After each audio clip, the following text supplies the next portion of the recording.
जी students, हमने 2 शेरों की तशरीह कर ली थी। अब हम शेर नंबर 3 की तशरीह करेंगे। चश्मे दिल खोल उस भी आलम पर, यहाँ की औकात ख्वाब किसी है। तशरीह लिखें। ए इंसान, अपने दिल की आंख खोल और आखिरत की लामतनाई जिंदगी की फिक्र कर। दुनिया की जिंदगी तो ख्वाब की तरह आरजी और हंगामी है। शायर कहते हैं कि हम इस दुनिया में थोड़ी देर के लिए आते हैं और ख्वाबे गफलत में पड़ जाते हैं। हमें दूसरी दुनिया की फिक्र नहीं होती, हालांकि हमारी दूसरी जिंदगी हकीकी जिंदगी है। शायर ने इंसान को बड़े खूबसूरत तरीके से समझाने की कोशिश की है कि दुनिया की जिंदगी ख्वाब से ज्यादा वक़्त नहीं रखती, यानी अहमियत नहीं रखती। वो मजबूरी तौर पर इंसान नासमझ है। वो दुनिया की ऐशो इशरत में इस कदर मगन हो जाता है कि अल्लाह ताला के जिक्र और इबादत से भी लाताल्लुक हो जाता है और यूं ही सारी जिंदगी गुजार देता है। फिर जब उसे होश आता है तो वो बुढ़ापे की जिंदगी के आखिरी दिन गुजार रहा होता है। बकौल शायर, क्या जीतने का फायदा जब शेर में जीता, क्या जीतने का फायदा जब शेर में जीता, सोने का वक्त आया तो बेदार हुआ मैं। आगे तशरीह लिखी। अब उसे महसूस होता है कि इस रास्ते का तोशा तो वो जमा ही नहीं कर सका। अब पछतावे के सिवा कुछ हाथ नहीं आता। बस जरूरी है कि इंसान दुनियावी जिंदगी में अच्छे अमाल अंजाम देकर अपनी आखिरत संवारने की कोशिश करे। बकौल तुफैल होशियारपुरी, अभी भी वक्त है ज़ादे सफर की, कर लो कुछ फिक्र तुफैल। चिड़िया चुग गई खेत तो फिर दूर खड़े पछताओगे। 6 नंबर 4 देखें। बार बार उसके दर पर जाता हूँ, हालत अब इस्तिराब किसी है। तशरीह लिखें। मेरी बेकरारी का अंदाजा कीजिए कि मैं बार बार महबूब के दर पर जाता हूँ या दरवाजे पर जाता हूँ। मेरे दिल की बेचैनी और बेकरारी बढ़ती जा रही है। नीचे वाली लाइन से लिखना शुरू करें।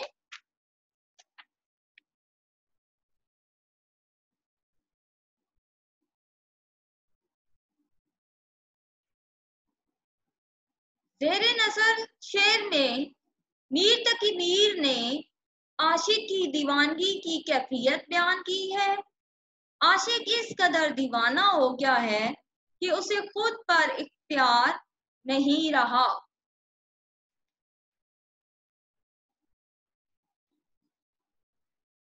आम हालात में वो हरगिज नहीं चाहता कि महबूब के सामने जाए और जमाने पर भेद खोले, मगर जज्बा इश्क से मजबूर हो जाता है तो बदहवासी में महबूब के दर पर चला जाता है। वहां जाकर उसे शिद्दत से एहसास होता है कि उसने अच्छा नहीं किया। आशिक के इस अमल और सोच के पीछे मीर के जज्बे रक्श को फरामोश नहीं किया जा सकता। बकौल शायर, वाए दीवानगी शौक के हर दम मुझको, वाए दीवानगी शौक के हर दम मुझको, आप जाना उधर और आप भी हैरान होना। नीचे से फिर तशरीह शुरू करें। आशिक शदीद कोशिश में होता है कि महबूब को अहले जमाना से दूर रखा जाए। आशिक अगर महबूब की गली में बार बार जाता है तो अजीब महसूस नहीं होता और कारी समझ जाता है कि ये सब कुछ आशिक की वारफता मिजाजी और जज्बे रश्क के सबब हो रहा है। शायर कहता है कि मैं कुछ कहे बगैर वापस आ जाता हूँ। अब मेरा दिल और ज्यादा बेचैन हो जाता है। फिर रखते सफर बांधता हूँ। महबूब की चौखट पर पहुंचता हूँ, मगर अपना मुद्दा बयान किए बगैर लौट आता हूँ। मेरा दिल अजीब किस्म की बेचैनी में मुब्तला है। बकौल मीर दर्द, कुछ है खबर कि तुझको, कुछ है खबर भी तुझको कि उठ उठ के रात को आशिक तेरी गली में 100 बार हो गया। शेर नंबर 5 देखें। मैं जो बोला कहा कि ये आवाज उसी खाना खराब किसी है। तशरीह लिखें।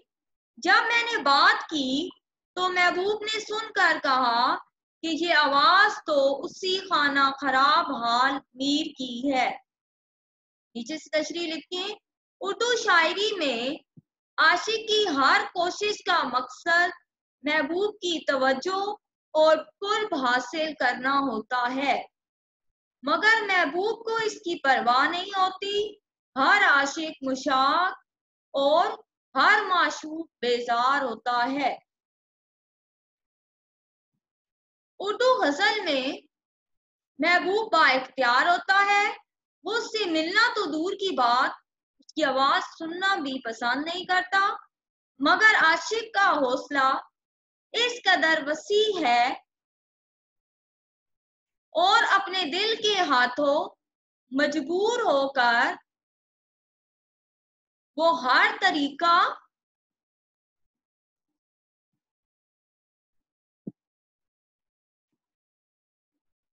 इख्तियार करता है जिससे वो महबूब का कुर्ब हासिल कर सके। जब आशिक किसी महफिल में कोई बात करता है तो महबूब उसकी हालत आशिक की मालूम होती है। बकौल शायर, ये दस्तूरे जुबां बंदी है तेरी महफिल में, ये दस्तूरे जुबां बंदी है तेरी महफिल में, यहाँ तो बात करने को तरसती है जुबां मेरी। नीचे से तशरीह लिखें। गोया मीर तकी मीर का महबूब उससे इस कदर बेजार है कि वो उसकी हालत ज़ार को जानते हुए और उसकी फरियाद सुनकर भी उसकी तरफ तवज्जो नहीं देता। नीचे फिर शेर लिखें। उसने कसदन भी मेरे नाले को ना सुना होगा गर सुना होगा। शेर नंबर 6। आतशे गम में दिल भुना शायद देर से भूख कबाब की सी है। तशरीह लिखें। गम की आग इतनी शदीद है कि शायद मेरा दिल ही जल गया है, क्योंकि काफी देर से कबाब के भुनने जैसी बू आ रही है। नीचे से फिर लिखना शुरू करें। मीर तकी मीर का ये शेर हकीकत से बेईद है। वो इस शेर में अपने गम की शिद्दत को एक मुनफरिद अंदाज में बयान करते हुए कहते हैं कि मेरा दिल गम से भरा हुआ है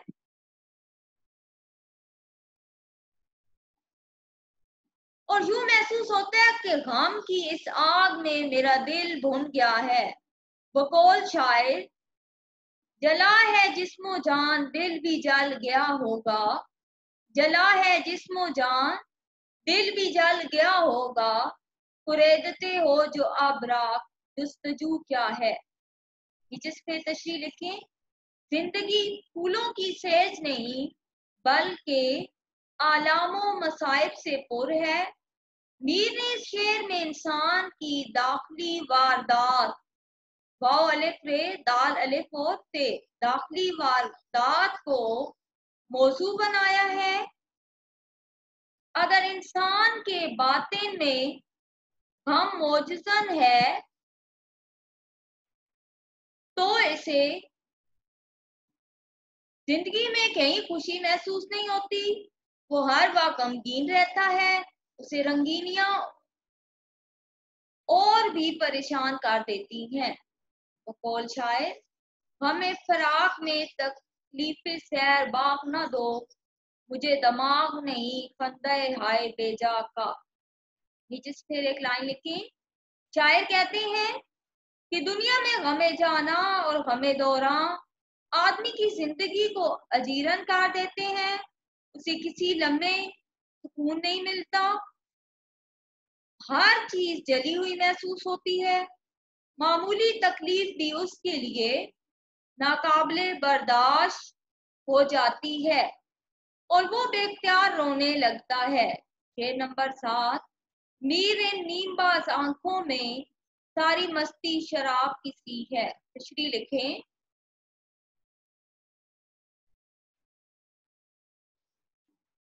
अमीर महबूब की आधी खुली और आधी बंद आंखों में ऐसी शोखी और मस्ती है जैसे किसी ने शराब पी रखी हो।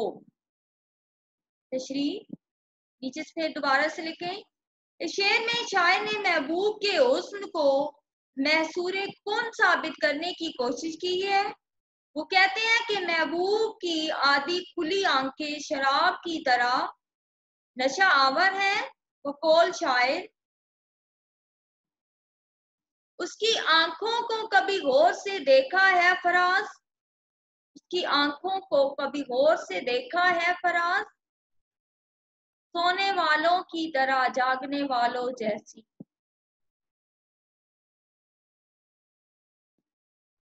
मक्ते में शायर कहते हैं कि लोग तो शराब पीकर अपनी आंखों को मस्ती की हालत में लेकर आते हैं, मगर